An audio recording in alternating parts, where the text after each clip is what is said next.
أعوذ بالله من الشيطان الرجيم بسم الله الرحمن الرحيم الحمد لله رب العالمين حمدا يوافي نعمه ويكافئ مزيده سبحان الله الحمد لله ولا إله إلا الله والله أكبر ولا حول ولا قوة إلا بالله العلي العظيم العزيز العليم عدد كل حرف كتب ويكتب أبد الآبدين ودهر الدهرين سبحانك لا علم لنا إلا ما علمتنا إنك أنت العليم الحكيم واهدنا وفقنا إلى صراطك المستقيم وآفنا وقنا برحمتك يا أرحم الراحمين اللهم ارزقنا الإخلاص في طلب العلم ونشر والعمل به وفي جميع طاعات وعبادات وصلى الله على سيدنا Muhammad wa alihi wasahbihi ajma'in. Amma ba'du, semoga Allah Subhanahu wa taala senantiasa kepada kita sekeluarga menetapkan dan terus menambah keimanan, keyakinan, pengenalan, kecintaan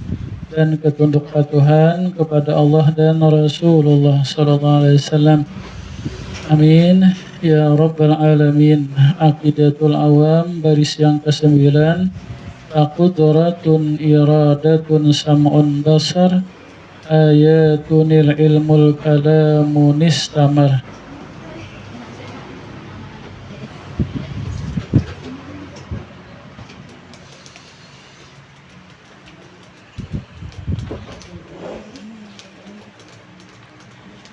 Yang ke-13 daripada sifat Allah, wajiblah kita mengimaninya, meyakinkannya dan mengenalnya, yaitu Allah bersifat kalam.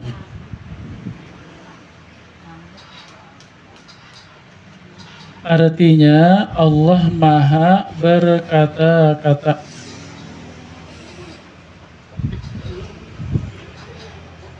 Maka mustahil bisu. Kemudian lazimnya kalam adalah mutakallimun, keadaan Allah yang berkata-kata. Maka mustahil keadaan Allah yang bisu.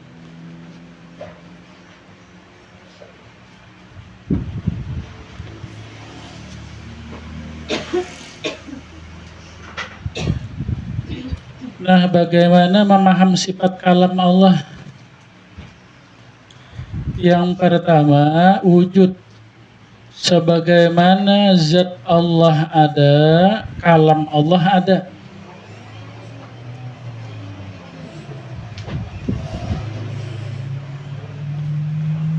Arti ada itu andai kita dibukakan dasar melihat Allah, zat Allah itu ada dan zat Allah berkata-kata. Yang kedua, qadim. Sebagaimana zat Allah adanya tidak berpermulaan, maka Allah berkata-kata pun tidak ada permulaan. Tidak berpermulaan. Kalau dahulunya diam, lalu berkata-kata, itu kita tidak didahului diam. Yang ketiga, baqa. Sebagaimana zat Allah kekal, tetap, maka Allah Ta'ala pun senantiasa tetap berkata-kata kekal. Tidak ada kesudahan bagi perkataan Allah. Ya kan? Dahulunya berkata-kata lalu berdiam. Kada Allah Ta'ala ini senantiasa berkata-kata, bapandir terus.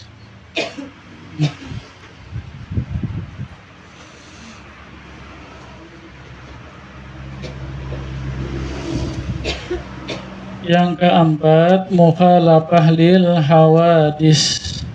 Sebagaimana zat Allah menyalahilah bagi makhluknya, maka perkataan Allah Ta'ala ini pun menyalahi bagi perkataan makhluknya. Kada sama. Nangki apa makhluk berkata-kata, jadi kata-katanya sama. Allah berkata-kata, makhluk berkata-kata, sama kata-katanya, ibaratnya sama tetapi hakikatnya beda. Allah berkata-kata itu hakikat sebenarnya. Kita berkata-kata, Allah yang memberi kita bisa berkata-kata. Ya, Allah yang menolongi kita bisa berkata-kata, dan kada sama perkataan kita dan Allah ini kada sama. Kita ini berkata-kata dengan lidah, dengan mulut, gigi, ya kan? Ompong aja bapandir kada bujur lagi sudah tak. Pena shin sealaman, ya kan? Pisang masak sepanggal, kok hilang gigi tak. Nah kita ini dengan anggota berkata-kata dengan mulut. Allah Ta'ala maha suci dari mulut. Kita berkata-kata bersuara. Allah Ta'ala kan ada suara, kada bersuara. Ya kan, kita berkata-kata ada bahasanya. Mungkin berapa? Mungkin ribuan bahasa manusia di dunia nih. Apapun bahasa manusia itu bukan bahasa Allah, bukan kata-kata Allah. Belum lagi bahasa binatang, malaikat, jin.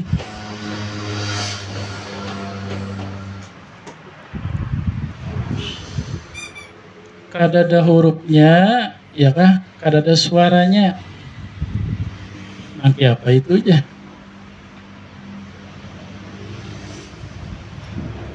Tidak ada mengetahui hakikat Allah berkata-kata kecuali Allah jua. Jadi kita cukup aja Allah berkata-kata. Nanti apa kata-kata Allah? Kada tahu. Kada ada huruf, kada suara.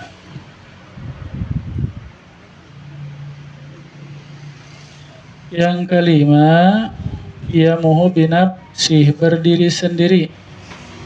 Kada perlu siapapun, kada perlu apapun. Kalau kita ini berkata-kata perlu siapa ya? Kalau hakikatnya kita perlu Allah. Kita berkata-kata ini perlu Allah yang menolongi kita berkata-kata.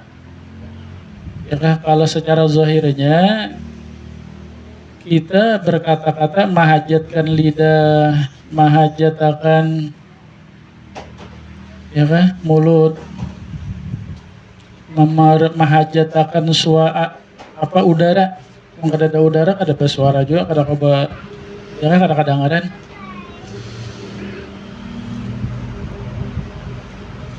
Yang keenam, wahdaniyah, esa. Zat Allah esa, maka sifat kalam Allah Ta'ala ini esa juga. Apa maksud esa? Artinya sifat kalam ini satu aja. Kalau Allah memiliki dua kalam, memiliki sifat dua kalam, kada tiga, kada berbilang. Jadi satu aja sifat kalam Allah Ta'ala, satu. Yang kedua, maksud Allah Maha Esa pada perkataan, tidak ada yang berkata-kata kecuali hanya Allah sendirian, yang lain bisu. Ya kan? Kita ini seluruh manusia, binatangnya, jinnya, malaikatnya, seluruh alam ini bisu. Kada ada bisa berkata-kata.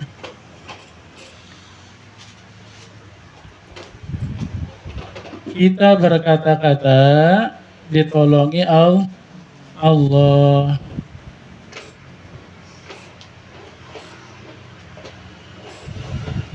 Kemudian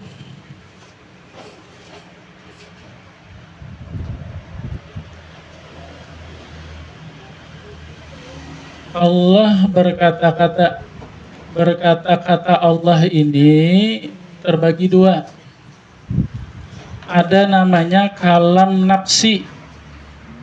Ya, kalam nafsi. Arti kalam nafsi ini kalam yang di zat Allah, yang di diri Allah.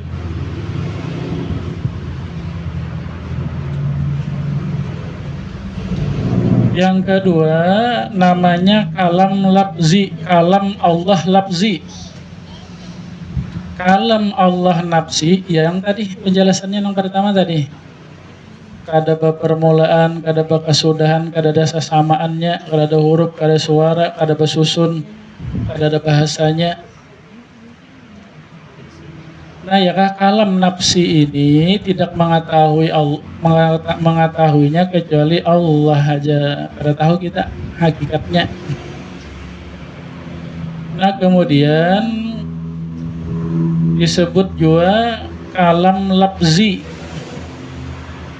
Kalam lafzi ini ia Al-Quran. Ya Al-Quran itu kalam lafzi.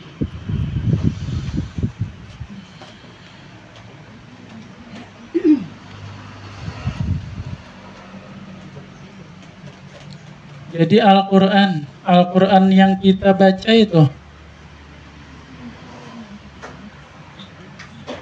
itu dari Allah. Al-Quran yang kita baca itu dari Allah, bukan karangan malaikat Jibril, bukan karangan Nabi Muhammad. Jadi Al-Quran itu adalah karangan Allah Ta'ala. Disebut kalam lafzi ngarannya.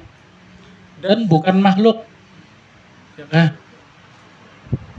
cuma punya Al-Quran, mushaf Al-Quran, kertas Al-Quran, kalau kertasnya makhluk tulisannya, tentahnya makhluk bahasa Arab makhluk.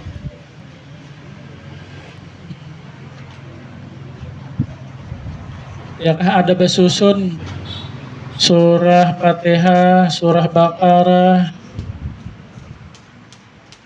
Maidah, Ali Imran itu basusun.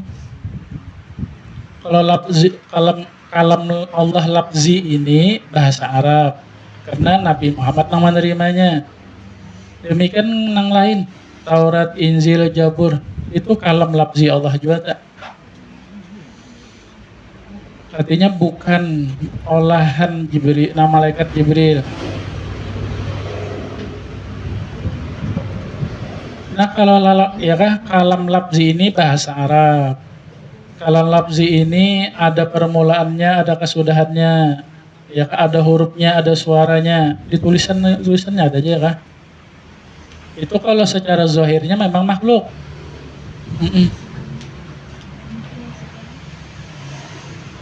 Tetapi ulama kada mau mengatakan Al-Quran itu makhluk. Karena bilanya makhluk itu diciptakan. Jadi Al-Quran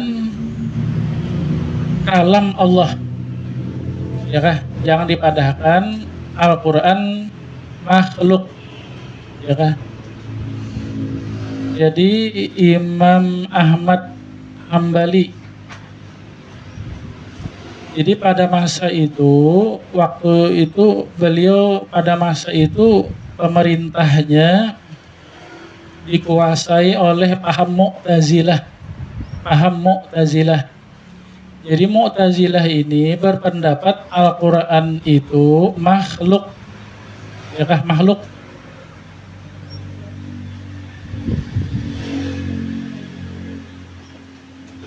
Nah Imam Ahmad kada badap itu mengatakan kalau Al-Quran itu makhluk. Kata beliau Al-Quran adalah kalamullah. Kalam Allah artinya kada makhluk. Maka beliau dipaksa, kada mau. Bahkan beliau ditangkap, dipenjara, dipukul, dicambuk. Dipaksa oleh pemerintah yang pahaman Mu'tazilah untuk mengatakan Al-Quran itu makhluk, bukan kalam Allah. Ya kah kada mau sih dia.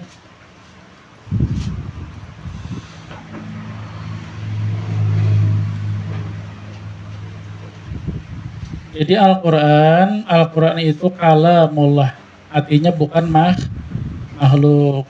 Karena itu memang dari Allah, kalam Al-Quran itu dari Allah, bukan dari malaikat Jibril, bukan dari Nabi Muhammad.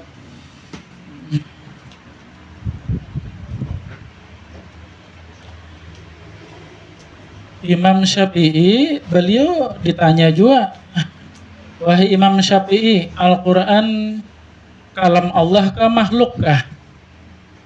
Jadi ujar Imam Syafi'i, Taurat, Injil, Zabur, Al-Quran, yang empat ini makhluk, ya kah? Yang empat ini makhluk. Imam Syafi'i itu nang empat nang nenena nang jari jinine nang makhluk. Adapun Taurat, Injil, Zabur, Al-Quran tetap kalamullah, ada makhluk. Ya kah? Jadi selamat idin. Sidin memadahkan tak jari jin ini nang jari jin nang ini nang empat ini makhluk di sidin. Kada memadahkan Al-Quran, enggak ada nang makhluk ada. Jadi Imam Syafi'i selamat. Tapi cerdasnya Imam Syafi'i itu menjawab jawaban sidin itu dipaham oleh Raja Mu'tazilah. Artinya Al-Quran makhluk juga, ada makhluk maksud Imam Syafi'i nang empat ini nang jari jin nang empat ini Nah jadi pahaman Ahlus Sunnah wal Jamaah, Al-Quran itu adalah kalamullah, artinya bukan makhluk. Nah Al-Quran yang kita baca itu menunjukkan bagi kalam Allah nang di diri Allah, di dalam nang di zat Allah nang kada huruf bersuara. Andai kita dibukakan bisa mendengar kalam Allah nang di diri Allah Ta'ala itu, pahamannya yang dalam Al-Quran itu sama ya Pak pahamannya.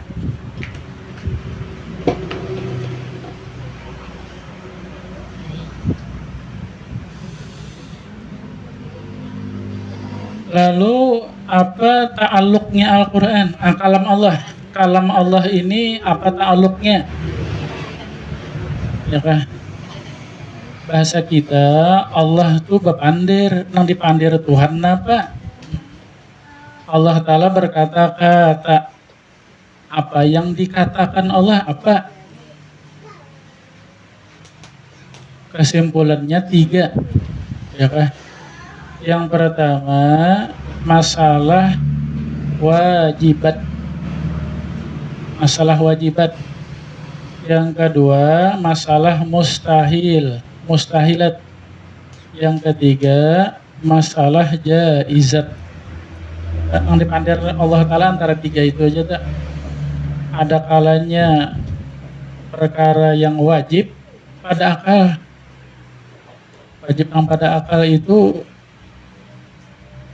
Allah Ta'ala kala. Allah Ta'ala itu kan bersifat wajib kala.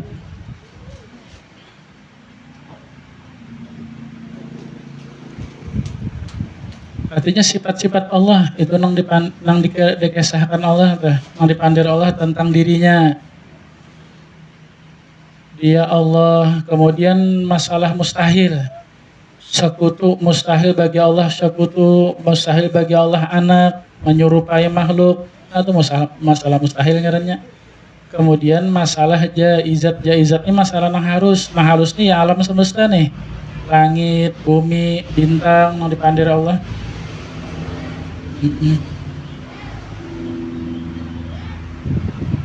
Itu ta'aluknya.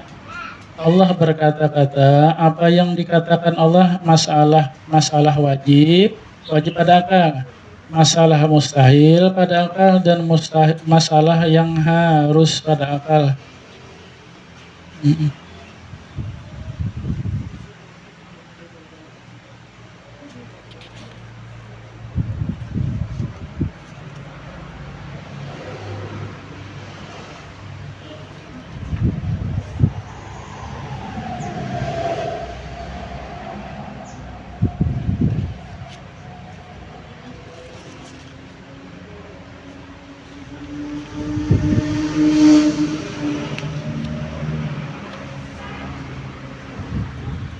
Apa dalilnya di dalam Al-Quran?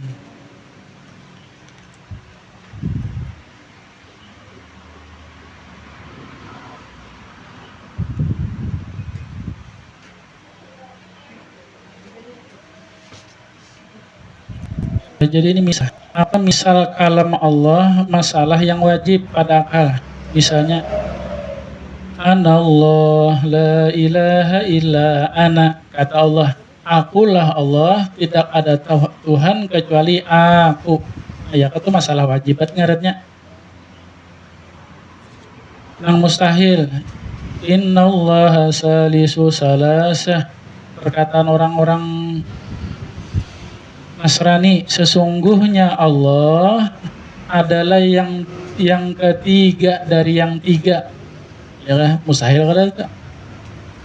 Kemudian misal nang harus, wallahu khalaqakum wa ma ta'malun, Allah lah yang menciptakan kalian dan apapun perbuatan kalian.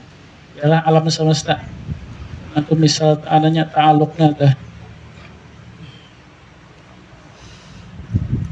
Apa dalil Allah berkata-kata di dalam Al-Quran?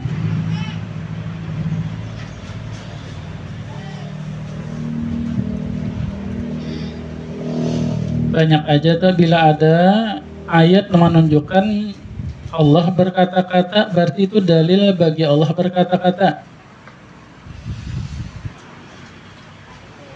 Di antaranya surah An-Nisa 164, wa kallamallahu Musa taklima, dan berkata-kata Allah kepada Nabi Musa akan sempurna perkataan. Ini bukan maksudnya Allah badiam dahulunya. Bah itu memandiri lo Nabi Musa kada. Bah itu tuntung bapandir, bah itu Allah Ta'ala badiam kada. Ini Allah Ta'ala ini senantiasa berkata-kata. Lalu Nabi Musa dibukakan mendengar kalam Allah yang senantiasa itu.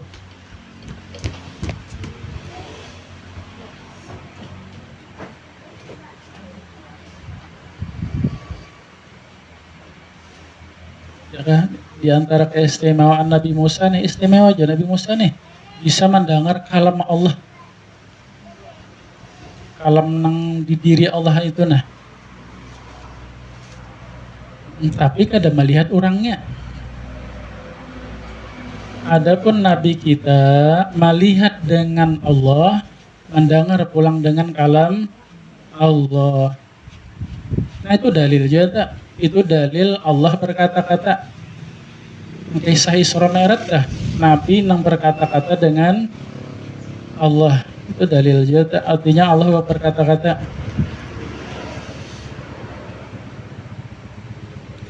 Adapun dalil akalnya,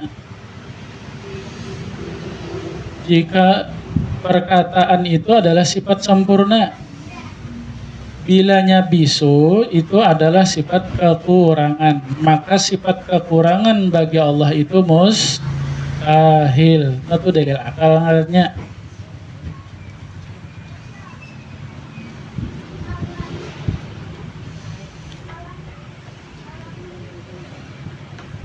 Nah maka kita sudah beriman, yakin, mengenal Allah berkata-kata, maka apa adabnya, akhlaknya. Yang pertama,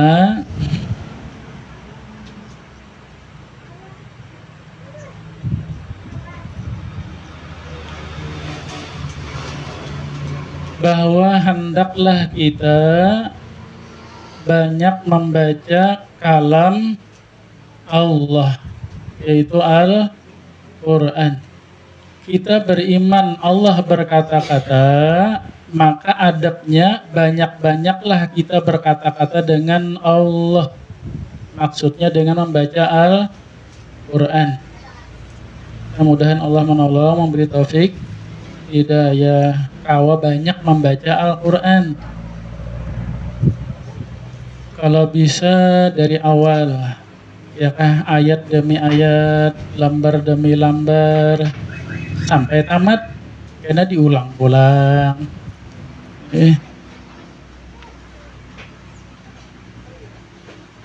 Ada sebahagian orang-orang soleh itu sehari, ya kah, dalam sehari semalam ini sehari ini sama khatam. Di antaranya seperti imam kita Imam Syafi'i. Imam Syafi'i itu sakhatam sehari baca Al-Quran dan di dalam sembahyang. Apabila masuk bulan Ramadan, maka siang sakhatam, malam sakhatam sidin. Ada sebagian lagi ada yang 3 hari sakhatam, berarti 10 juz setiap harinya. Ya kan? Bisa elun mamalkan ini. Saya mamalkan, cuma kada kau tiap hari bang. Wayah mengaji di kubur. Ya kan, bila bang ngaji di kubur itu sehari harus 10 juz tuh supaya tamat saat 3 hari. Nah, ada sebagian lagi yang seminggu sakhatam, ya kan? Ada yang setengah bulan, ada yang sebulan sakhatam. Bila sebulan sakhatam itu sehari sejuz. Kita nang mana? Ulun gurih nang qul huwallahu ahad aja 3 kali sakhatam. Bagus juga, Al-Quran juga tuh. Kalau bisa ya kah? Kalau bisa. Bagusnya barangnya ya kan. Andai sehari 2 lembar aja ya kah? 4 hari sejuz kah? Iyalah.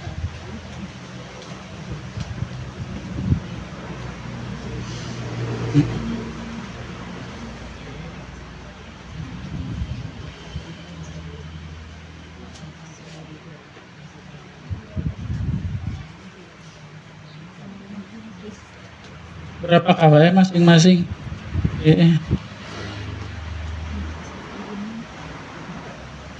Kemudian ada surah yang istimewa, kalau bisa jangan tertinggal surah Yasin, surah Waqiah, surah Tabarak. Ya itu wiridan tiap hari tak sanggup kita tak.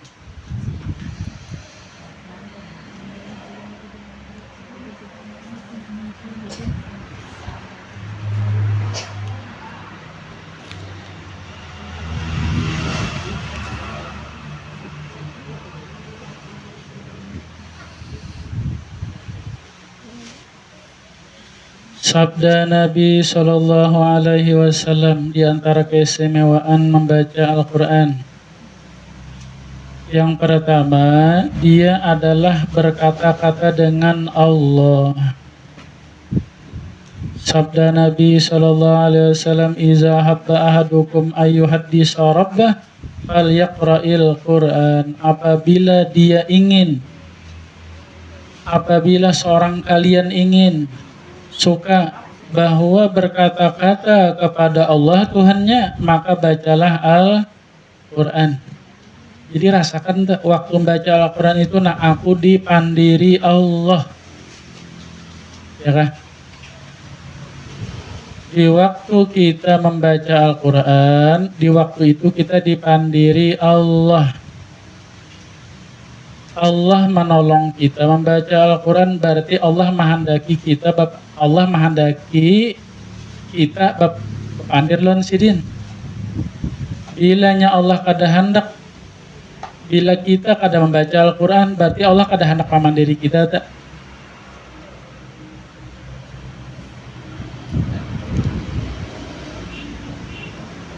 Banyak mana kita, banyak berpandir lawan manusia kah, banyak berpandir lawan Allah kah?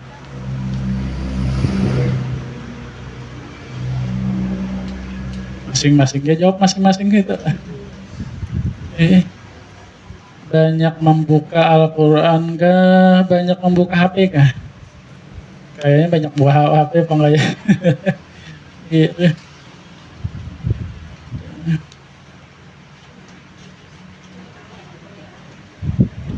Bila Allah bukakan hati kita hendak membaca Al-Quran, lalu kita membaca Al-Quran, berarti Allah nang memandiri kita tak.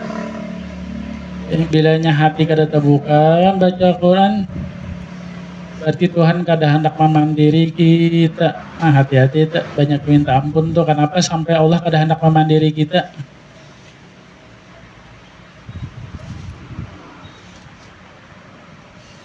Yang kedua, sepaling afdal ibadah. Sabda Nabi sallallahu alaihi wasallam, afdalu ibadati ummati qiraatul Quran.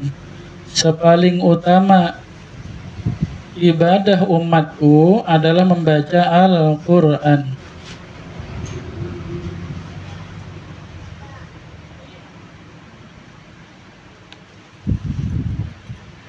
Arti afdal itu banyak pahalanya, banyak barokahnya, ya kan? Paling membuka makrifat yang kita tak, paling mendekatkan hamba kepada Allah.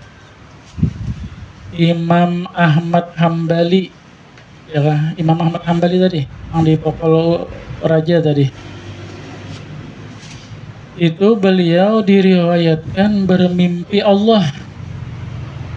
Jadi ulama membolehkan, boleh bermimpi Allah. Nangke Pak, laisa kamisli syai', tetap ada nangke apa kaya Pak. Ya, adapun waktu jaga kada boleh melihat Allah. Itu hanya bagi Nabi Muhammad.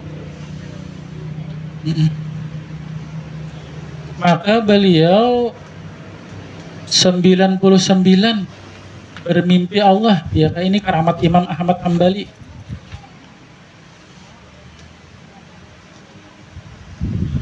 Lalu kata beliau, mudahan Allah menganugerahkan kepada aku genap 100 bermimpi Allah. Maka diperkenankan oleh Allah bermimpi Allah yang ke-100.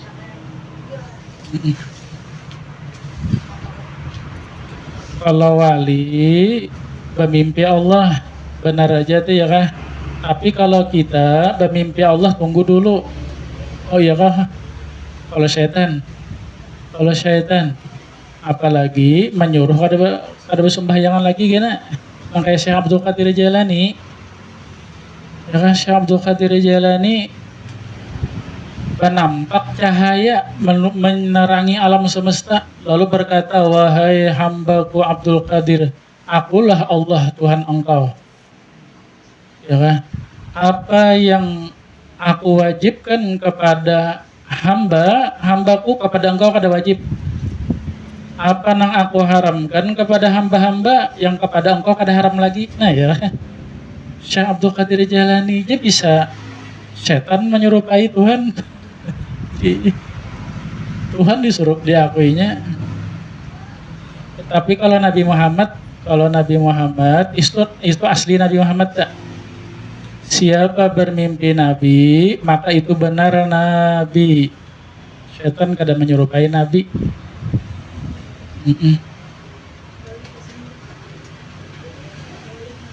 Ciri pemimpi Nabi itu nabinya nang papadah, aku Rasulullah, ana Rasulullah misalkan, atau ada nama madahkan. Ikam hendak melihat Nabi kah? Lihat itu orang le. Nah bisa tak? Tapi mun kita hajin aku bermimpi Nabi lain tak? Mun hajin bener aja lain.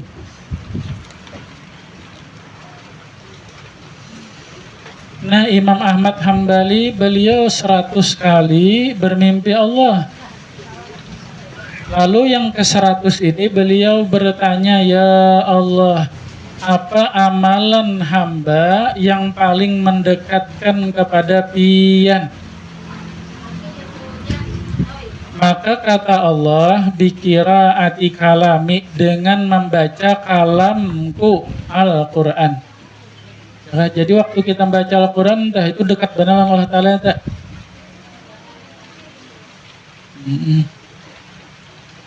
Lalu kata Imam Ahmad Hambali, ya Allah, membaca Al-Quran ini pahamkah kada pahamkah? Kata Allah, paham kada paham tetap dekat denganku, apalagi paham.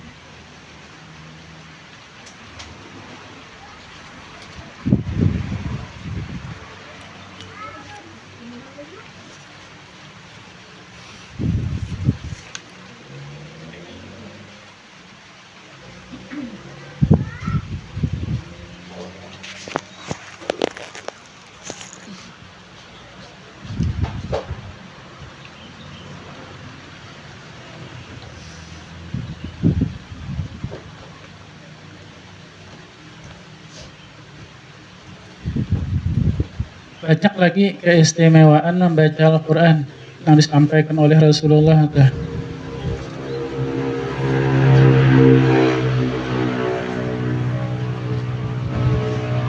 Beriman kita, yakin kita Allah Maha berkata-kata, maka hendaklah kita banyak membaca Al-Quran.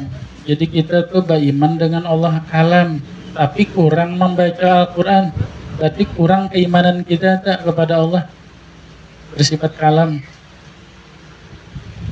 Nah kemudian hendaklah membaca Al-Quran itu dengan adab.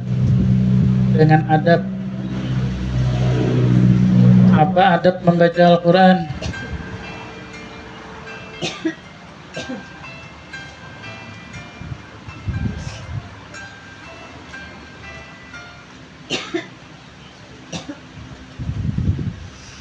Yang pertama, hendaklah orang yang membaca Al-Quran itu suci daripada hadas besar dan hadas kecil. Ya kan, perempuan haid, nifas, atau junub belum mandi, haram hukumnya. Hukumnya haram baca Al-Quran. Kalau ada junub, cuma ada berwudu benar aja. Kada berwudu boleh aja baca Al-Quran, tapi jangan menyentuh Al-Quran. Bahapal misalkan, boleh ya.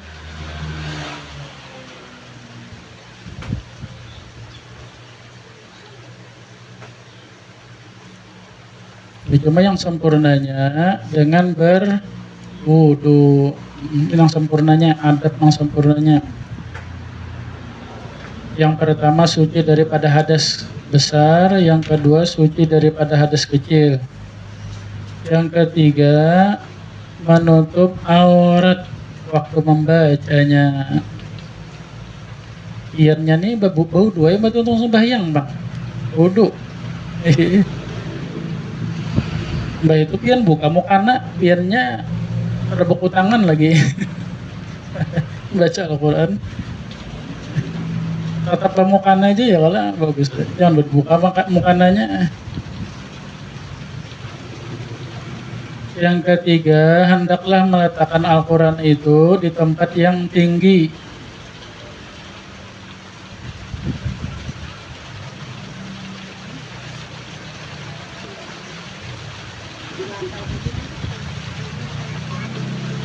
Kalau di rumah itu ada banyak kitab agama juga misalnya. Nah Al-Quran itu ke atasan, jangan sampai Al-Quran itu tak ke bawah handakannya. Yang bagus itu berdiri, Al-Qurannya diriakan. Nah kitab mangain berdiri juga, jadi kada tertindihnya Al-Quran itu didiriakan.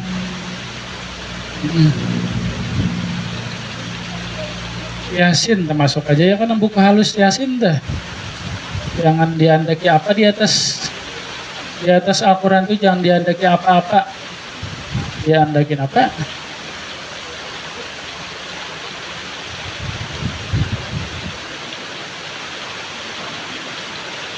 Jangan rata lawan burit, jangan diandak di lantai. Tinggiakan Al-Quran, letakkan Al-Quran di tempat yang tinggi. Yang kelima, mengambilnya dengan hormat dan membawanya dengan hormat. Membawa Al-Quran itu, ya kan? Ambil tangan kanan, ya kan, orang baharina, ya kan? Junjung, cium, bawanya sedekat gitu nah. Jangan bawa betentengan nah, bawa Al-Quran betenteng.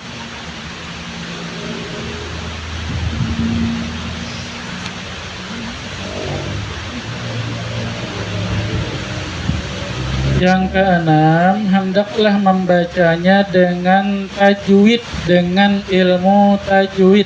Harus belajar ini, kada belajar. Kada boleh membaca Al-Quran tulisan Latin. tulisan Latin.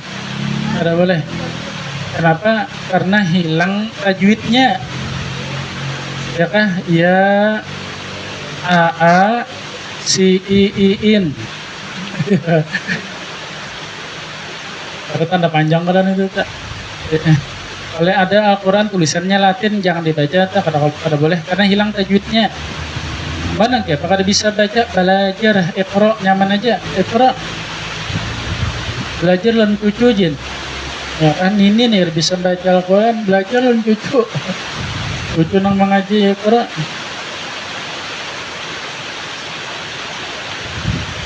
Yang ketujuh, jangan membawanya ke dalam WC dan jangan juga walaupun jangan membacanya di dalam WC.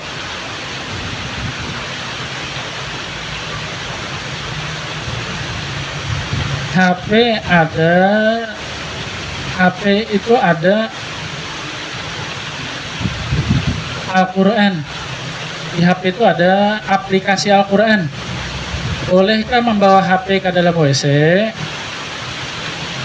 Bilanya dimatikan aplikasinya tuh kada Bapak. Tapi mun dibuka kelihatan tulisannya haram enggak? Kada boleh ke dalam WC.